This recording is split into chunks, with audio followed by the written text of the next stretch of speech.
Hi friends, అందరికీ నమస్తే. Welcome to IVR academy. Me English నా బాధ్యత.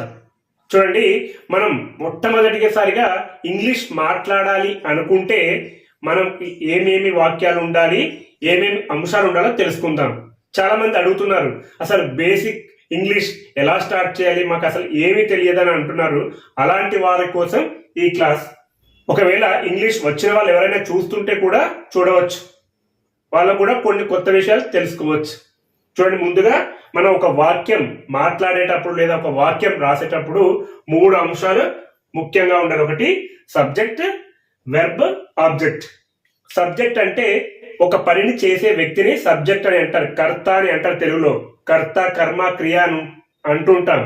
కర్త అంటే సబ్జెక్ట్, కర్మ అంటే ఆబ్జెక్ట్, క్రియ అంటే వెర్బ్. ఎవరైతే పని చేస్తున్నారో అతనిని కర్త అని అంటారు. ఏం పని చేస్తున్నామో తెలియజేసేది వెర్బ్. దేనిని తెలియజేస్తున్నామో అనేది కర్మ, ఆబ్జెక్ట్. చూడండి, ముందుగా ఉదాహరణకు నేను ఒక పాఠం చెప్తాను. I teach a lesson. I అనేది సబ్జెక్ట్, టీచ్ అనేది వెర్బ్, ఎ లెసన్ అనేది ఆబ్జెక్ట్. మినిమం అనేది ఇవి తెలుసుకొని ఉండాలి. మనం ఇంగ్లీష్ నేర్చుకునేటప్పుడు అందుకే నేను అస్తమానం చెప్తుంటాను, పార్ట్స్ ఆఫ్ స్పీచ్ నేర్చుకోవాలి. నౌన్, వెర్బ్, యాడ్వర్బ్, యాడ్జెక్టివ్ ఇవి తెలుసుకోవాలి. ఇవి తెలుసుకుంటే మనం ఇంగ్లీష్ మాట్లాడడానికి అవకాశం ఉంటుంది. ఈ టెన్సెస్ గురించి తెలుసుకునే ముందుగా మీరు ఈ పర్సనల్ ప్రొనౌన్స్ అనే వాటి గురించి తెలుసుకోవాలి. ఈ పర్సనల్ ప్రొనౌన్స్ అనేవి తెలుసుకోకుండా మీరు టెన్సెస్ నేర్చుకోలేరు. చూడండి, ముందుగా ఈ పర్సనల్ ప్రొనౌన్స్ లో 3 రకాల వ్యక్తులు ఉంటారు. First person, second person, third person. ఇవి చాలా అంటే చాలా ఇంపార్టెంట్. చాలా మందికి తెలియదు, ఇప్పటికి కూడా ఇంగ్లీష్ మాట్లాడే వారికి కూడా తెలియదు. ఇవి తెలుసుకోకపోతే మనం మంచి ఇంగ్లీష్ మాట్లాడలేము. చూడండి, first person, second person, third person. ఇక్కడ 2 రకాలైనటువంటి పర్సనల్ ప్రొనౌన్స్ ఉంటాయి. ఒకటి సబ్జెక్టివ్ ప్రొనౌన్స్, 2 ఆబ్జెక్టివ్ ప్రొనౌన్స్. ఈ 2 రకాలు ముఖ్యమైనవి. ఇంకా ఉన్నాయి, కానీ మీరు మినిమం ఇంగ్లీష్ మాట్లాడాలంటే ఇవి తెలుసుకొని ఉండాలి. చూడండి, ఇక్కడ ఎస్ అని రాశాను అంటే సింగులర్, ఇక్కడ ప్లూరల్. సబ్జెక్టివ్ ప్రొనౌన్స్ లో సింగులర్, సబ్జెక్టివ్ ప్రొనౌన్స్ లో ప్లూరల్. అలాగే ఆబ్జెక్టివ్ ప్రొనౌన్స్ లో సింగులర్, ఆబ్జెక్టివ్ ప్రొనౌన్స్ లో ప్లూరల్. ఈ సింగులర్ ఏంటి, ఇవి ప్లూరల్ ఏంటి మీరు తెలుసుకున్నప్పుడు మాత్రమే మీరు టెన్సెస్ నేర్చుకోవడానికి అర్హులు. చూడండి, first person, second person, third person. First person లో సింగులర్ అనేది ఐ అంటే ఎవరు, నేను. First person singular I. అలాగే ఫస్ట్ పర్సన్ ప్లూరల్ వై. చూడండి, సింగులర్ అంటే ఏకవచనం, ప్లూరల్ అంటే బహువచనం. అది తెలుసుకోవాలి. చాలా మంది తెలిసే ఉంటుంది. ఫస్ట్ పర్సన్ సింగులర్ లో ఐ, అలాగే ఫస్ట్ పర్సన్ ప్లూరల్ లో వై. మేము అంటే ప్లూరల్, ఐ అంటే నేను ఏకవచనం. ఇది గుర్తు పెట్టుకోవాలి, చాలా చాలా ఇంపార్టెంట్. అలాగే సెకండ్ పర్సన్ లో సింగులర్ అయినా ప్లూరల్ అయినా యు అనే అనాలి. ఇక్కడ నేను 2 ప్లేస్ లో యు అని రాశాను. కేవలం మీరు ఒకటే యు అని రాసినా కూడా సరిపోతుంది. ఎందుకంటే ఇంగ్లీష్ భాషలో నువ్వు, మీరు అనే ఎక్కడ భాష ఉండదు. అందరూ మీరుతో సమానం. మనం ప్రెసిడెంట్ ఆఫ్ ఇండియాని సంబోధించినా కూడా మీరు అనాలి. మన యొక్క తోటి ఫ్రెండ్ ని పలకరించినా కూడా యు అని అనాలి. అదే ఇంగ్లీష్ భాష యొక్క గొప్పతనం. మనం ఇక్కడ నువ్వు, మీరు అని అంటుంటాం, కానీ ఇక్కడ సెకండ్ పర్సన్ లో సింగులర్ అయినా ప్లూరల్ అయినా ఏకవచనమైన బహువచనమైన కేవలం యుగానే పలకాలి. అలాగే థర్డ్ పర్సన్ లో హీ, షీ, ఇట్ అనేవి సింగులర్. అతడు, ఆమె, అది. ఇవి చాలా అంటే చాలా ఇంపార్టెంట్ టెన్సెస్ నేర్చుకునే ముందు. ఇవి మళ్ళీ ఒకసారి చెప్తున్నాను. హీ, షీ, ఇట్ అంటే థర్డ్ పర్సన్ ఏకవచనం. చూడండి, హీ అంటే అతడు, షీ అంటే ఆమె, ఇట్ అంటే అది. మనం ఇక్కడ first person, second person, third person ఎందుకు అన్నామంటే వెరీ సింపుల్. ఫస్ట్ పర్సన్ అంటే నేను, సెకండ్ పర్సన్ అంటే వినేవాళ్ళు, మన ఎదురు ఉండేవాళ్ళు. సెకండ్ పర్సన్ అంటే మనతో మాట్లాడే వాళ్ళు, ఎదుటిగా ఉండే వ్యక్తులను సెకండ్ పర్సన్ అని అంటారు. థర్డ్ పర్సన్ అంటే ఇతరులు, నేను, ఎదుట ఉన్నవారు, అలాగే ఇతరులు. చూడండి, ఇంకొక రకంగా చెప్పాలంటే ఫస్ట్ పర్సన్ లో ఉండే సింగులర్ ఎవరంటే స్పీకర్ అంటే నేను, మాట్లాడే వ్యక్తి. అలాగే సెకండ్ పర్సన్ లో యు అంటే లిజనర్, వినేవారు, మీరు వింటున్నారు, నేను చెప్తున్నాను, నేను ఫస్ట్ పర్సన్, మీరు సెకండ్ పర్సన్. అలాగే థర్డ్ పర్సన్ అంటే ఇతరులు, వేరే వాళ్ళు వింటున్నారు, ఇతరులు, నేను, మీరు, ఇతరులు, ఇలా విడగొట్టడం జరుగుతుంది. Third person singular he, she, it. అలాగే థర్డ్ పర్సన్ ప్లూరల్ దే, వారు. ఇది మాత్రం చాలా అంటే చాలా ఇంపార్టెంట్. మళ్ళీ ఇంకొకసారి చెప్తున్నాను, ఇది చాలా ఇంపార్టెంట్. అలాగే ఇవన్నీ కూడా సబ్జెక్ట్ ప్లేస్ లోనే ఉంటాయి.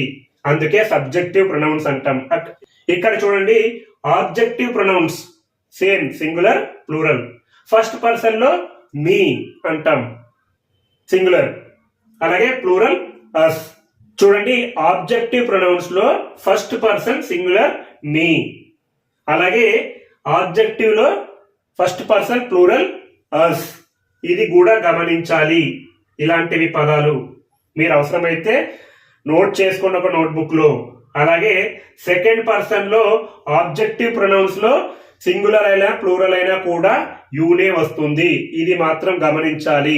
అలాగే చూడండి, ఆబ్జెక్టివ్ ప్రొనౌన్స్ లో third person singular him, her, it. అలాగే ప్లూరల్ లో దెమ్ అని అనాలి. వీటికంటే అంటే ఆబ్జెక్టివ్ ప్రొనౌన్స్ కంటే ముఖ్యమైనవి ఏంటంటే సబ్జెక్టివ్ ప్రొనౌన్. ఇవి చాలా చాలా ఇంపార్టెంట్. నేను ఒక ఉదాహరణ చెప్తాను చూడండి. ఐ లైక్ చాక్లెట్ అంటే నాకు చాక్లెట్ ఇష్టం. I like chocolate. ఐ అనేది సబ్జెక్ట్, వెర్బ్ అనేది లైక్, ఆబ్జెక్ట్ అనేది చాక్లెట్స్. ఐ లైక్ చాక్లెట్స్, నాకు చాక్లెట్లు ఇష్టం. చూడండి, అలాగే ప్లూరల్ లో చెప్పుకుంటే వీ లైక్ చాక్లెట్స్.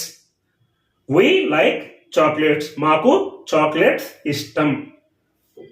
చూడండి, సెకండ్ పర్సన్ సింగులర్ లో కానీ ప్లూరల్ లో కానీ యూ లైక్ చాక్లెట్స్ అంటే మీకు చాక్లెట్లు ఇష్టం.